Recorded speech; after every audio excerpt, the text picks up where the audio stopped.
Mama you come. Yule mama Ni wewe nyanda? Ni wewe kuja. People they don't know. Abantu ntibabizi. Nabo mwicaranye. Tizama mweka babo. Mubwire ngo ndazi uwo ndiwe. Mbiye nachuwa mimi ni nani? Je ni bandoga. Mimi hawanirogi. Cyo muroza nyubauka arapfa neza. Mubwire ngo muri uno mwaka abarozi bazobahamba bahagaze.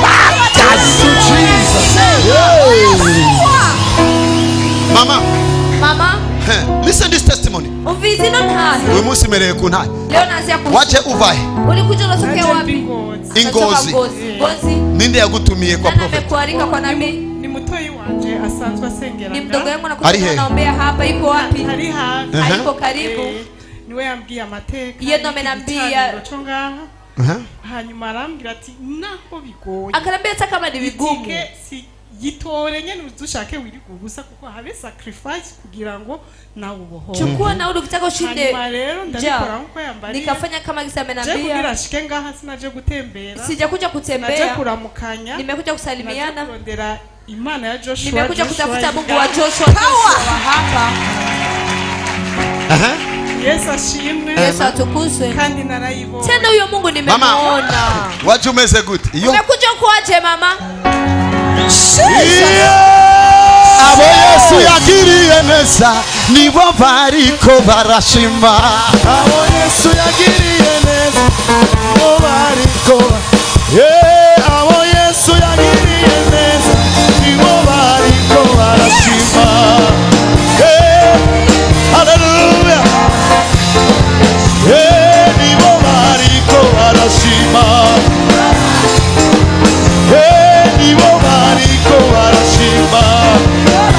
In the name of Jesus. Mama bakuzanye gute? Mama bari kuleta aje. Yesu atukuzwe. Mbona limaze ukwezi munzu. Niko na meza mwezi ndani. Nashobora kuva ku gitanda. Siwezi kutoka hata kitandani. Nashobora gushika kuri toilet. Siwezi kufika hata chooni. Byari ibintu bigoye cyane. Ilikuwa ni vitu vigumu. Niko na meza imo masiku. Ushaka. Nilikuwa na ukoshoa na mwenye nataka. Nini bamba kwa muganga? Kwa sababu ya vidonge kwa nipatia kwa muganga. Vilikuwa vinitibu hata. Clofenac suppositoire. Abantu bamwe barazita. Watu wamoja wanazijua. Zinatibu mgongo. Nchamvunika umugongo. Nikavunjika mgongo. Amaguru aragwaye. Miguu inauma. Usaza urimo. Na uzee mwemo. Vikanichanga vyote. Hanyuma.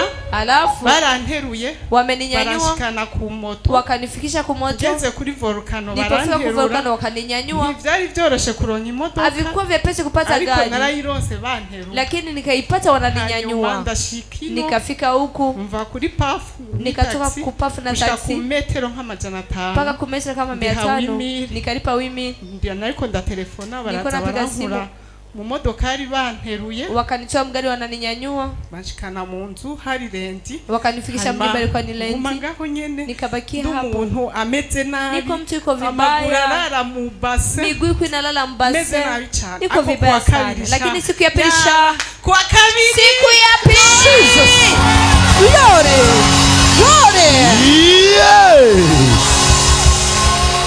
Bwira mwicaranye ndakundi naye. Ambia mama kama mmoja anapenda ushuhuda. Yesu ashimwe. Amen. Ni gitangaza. Ni muujiza. Wakaongeza wakaninyanyua. Wakanitoa ndani nikashika taxi mpaka pale. Maana Mungu kukora kurujya muryango kugusa kwa ule mlango tu. Biraheze. Jesus. Wewe ni wakose ku muryango wicaye ku ntebe ibibazo biraheze. Ushoboye gupinga rimwe guteranya kimwe. Ariko nushoboye gupinga kabiri. Kuko kabiri niyo nyishu. Ushoboye kwita Joshua munyamareba. Ariko nushobora gupinga inahe ngizi kuko ziravuye. Le 7-7 bwira mu cyabanye le 7-7. Ambia mama kama moja le 7-7. Tuzoguruka la tutaruka hivi. Yes ashimwe kandi. Amen. Ndaza urabona mvuye Ngozi. Natoka Ngozi. Naheruka muri hariya kujya buconyora Museti. Niliwekwa kwa kule Museti sipajui. Nikakufa pena ika. Alafu nikauliza. Petition wanje yari karampa amaranse nyuma yo. Maana na petition yako ananiambia vitu vya hapa kisitafanya. Cara haja. Urumva navuye haja muri taxi nkora ku muryango ntanguye guhonyoka. Nimegusa ku mlango nikaanza nikasikia naanza kukanyaga. Fahaja nikatoka pale natembea ndashika ku ntebe nikafika ku kiti pale ya wagonjwa. Hanyuma umuvyeyi wacu arankora yasomye ahantu nanditse ibyo. Mzazi alisoma mali wameniandikia hali yangu akanigusa. Bilivyofuata nimefuata lakini niliposimama ivyakurikiye nibiki. Bilivyofuata na bwenge nari sikuwa na akili. Nizangorane zishikira benshi bagasanga nilianguka. Hanyuma ndasubira ndataha nikaenda nyumbani nikajipeleka mimi mwenyewe kubisi. Mimi mwenyewe saa 3 ya usiku nikajipeleka kubisi. Hanyuma iranatugora kuronka na ilikuwa shida kupata bisi. Nimebaki na simu. Wewe wari umaze ukwezi udahagarara ariko ugira umwanya wo gutondera bisi urindira bisi. Ndasenze ngo iyo mana yamukoreye igukorere mu izina rya Yesu Kristo. Kwa jina la Yesu. Hanyuma rero arasiga kuri pafu hari mw'ijoro wakanacha kupafu. Ilikuwa ni usiku saa 3:30. Mukuru wanje arantelefona. Mkubwa wangu kanipigia simu. Vuga uri tuze sema mali ulipo tuje tukuchukue. Nikasema station ndabashikia. Kuwa salama nafika hapa ku station wafikiria. Kufika nyumbani sasa. Ni Karine. Wakasema ni Karine. Najidanganya. Subiri nikushushe. Datangaje kinahe yawe ikurikiye. Datangaje kinahe yawe ikurikiye. Fire service. Aho sinigeze nitahura ko ari jewe nsubira. Sikujielewa kama ni mimi naongeza kutembea. Nari naramaze kuyakira ko ngiye kubiki. Maana nilikuwa nimeshajipokea kama naenda kuwa kilema. Rero bukeye mu ijoro. Ulipokusha usiku ndibuka ko ntambuka. Nikakumbuka kama natembea. Nikaongeza tena nikatembea. Nikatembea. Hanyuma alafu kuwa gatandatu ejo. Siku ya posho jana. Kweli vyari too much. Bilikuwa too much. Baraduhaye umwanya wametupoteza muda wakaenda kuomba peke Yesu. Nikaenda nikapanda mahali sikuelewa nikaomba nikapanda mlima nikaushuka hapo pote niko mazoezi. Huyu mama ni agumye hamwe naguma mbona mwana yake. Niko nabaki naona mtu anabaki anatembea. Hanyuma rero alafu sasa nikapona. Hari ikintu rero chanyemeje. Kuna kitu sasa kilicho nikubalisha Mungu wa hapa. Mungu wa Joshua. Kuna kitu kimenikubalisha sana. Ndafise umubanyi w'Ingozi. Niko na jirani wa Ngozi. Wewe vyaramugoye uburyo bwo kumanuka kandi kupata pesa za kushuka. Tena tuko tunaomba vitu vimoja. Tumekamatiwa wakati umoja. Ndamwereka ifoto muvyeyi. Nikamuonesha picha mzazi. Eti mtu anaomba kama mimi dadi muombe. Nachenda mu telefona musengera by phone akamwombea kusimu. Hawakuongeza dakika. Yesu atukuzwe. Alafu sasa narataje ngeze muhira ndamaza umeze nikamuliza uko ati eti mimi ni mzima. Jesus. Now wait. Lindira. Nikandabe kopsio video nibaje kwitanga muri niko na hiyo video. Ofete yanzaniye video. Amenitega video. Arambira ngo akanesha ati sijewe je nyene. Sio mimi peke yangu. Ndafise umubanyi. Niko na jirani. Na wenyene. Na yeye. Ndambira muhamagare. Nikamwambia muite. Ja mama nawe ni yatevye ngo arafise amayini. Mama naye hakukawiye ngo eko na voice. Na twalete yo muchumba ni yari capable kwishikamo uyu munsi murabe birometero murabe attitude ya Yesu.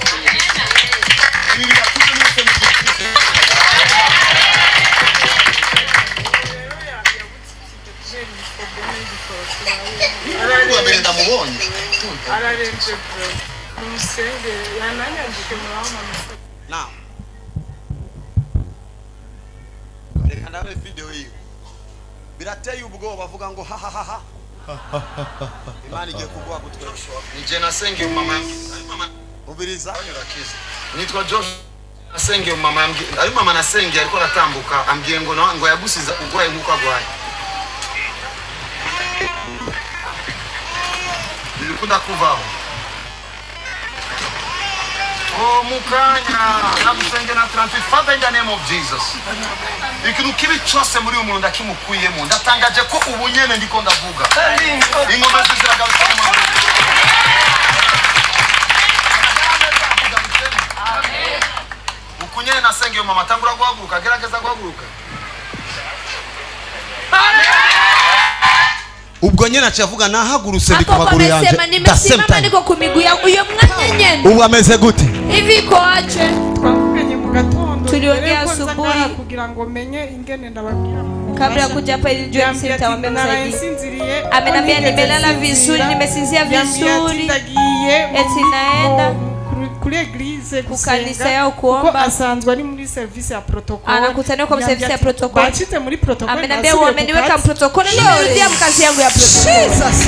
I don't know if you understand. Listen. Sisi kwa mnataura umviliza. Yara mazukwezi. Alikuwa anamaliza mwezi wote. Ari ngozi rugu. Yuko ngozi bilimani. Arabwiwe n'umuntu. Anaambiliwa na mtu. Fumuhe bitiki. Afadhali uache nauli. Manuki Bujumbura. Shuka Bujumbura. Shikemu.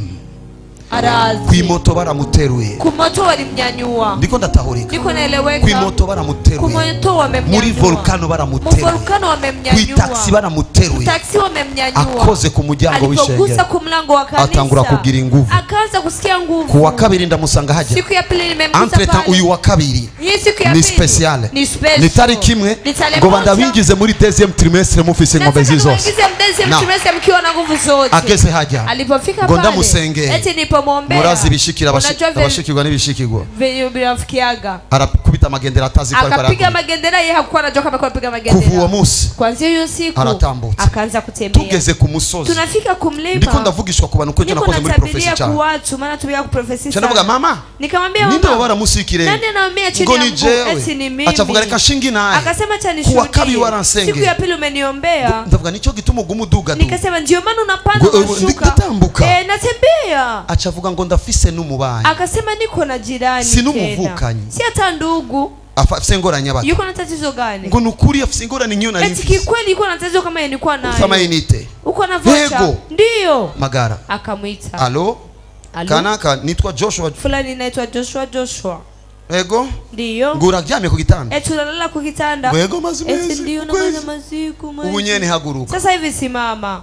Abo twari kumwe baratangaye. Mwenye tuko pamoja wa Werega kuvuma magaye ndiko mvugana nawe mpagurutse. Eti kuanzia wakati unaniita niko naongea na wewe nimesimama. The woman she's here. Uyo mama lingaha. Alikuwa rahimbaza Imana. Yuko na muabudu Mungu. Na 10 bamurihisha. Hakuna hata 10 wamemlipisha. Na n'igihumbi bari kumurihisha. Hakuna hata 1000 wangemlipisha. Kuko ari umugabo yarishe ku musaraba. Maana kuna Bwana